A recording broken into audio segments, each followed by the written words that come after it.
Kain tayo ng ginisang sayote. Favorite na gulay ko itong ginisang sayote. Oh, sarap, parang salad. Kahit na walang sahog to, masarap ito. Madali lang lutuin ito. Hati-hati mo lang yung talbot.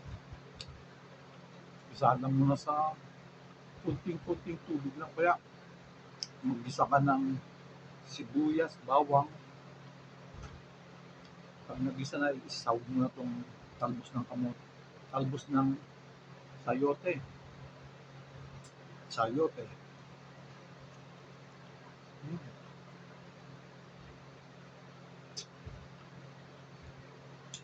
Rapta, subukan nyo. Bihira ko makakita ito sa grocery. O kaya sa palengke itong talbos ng sayote. Mas gusto ko itong talbos kaysa yung bunga. Sarap.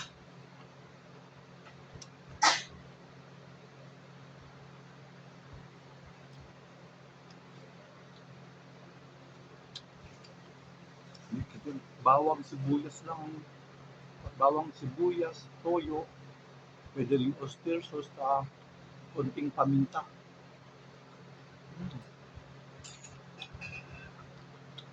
Mas masarap pa ito kaysa talbos ng kalabasa o talbos ng beans. Ang beans sa Tagalog, talbos ng sitaw.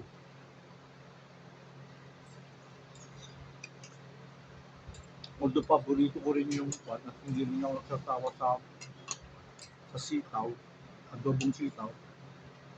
Mas gusto ko pa ng talbos ng sayote. Sa lahat ng gulay, ito ang isa sa mga paborito ko. Ito tsaka yung Taiwan Pechay.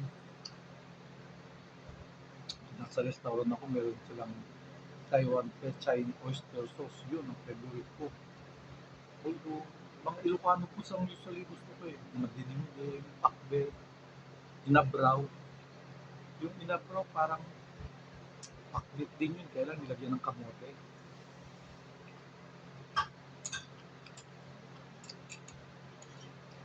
Pero sa akin, number one talaga itong talbos na sayote. Ewan ko pa walang ganyo sa mga palengke dito. There's mga ibang probinsya, lalo sa Nueva Vizcaya, pag dumadaan kami doon papuntang Isabela o kaya Cagayan, ang dami ito. Kaya sa Baguio, marami ito. Sarap. Yummy.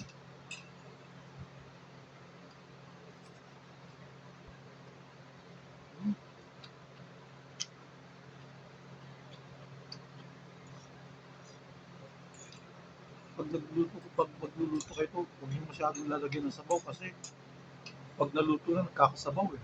Dami sabaw. Sarap. Isang bungkus lang to, isang plato lang. Ako lang kumain.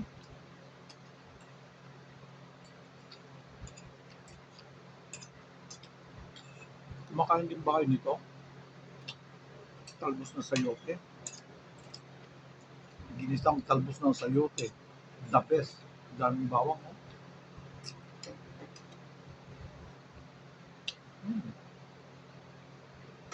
Bye.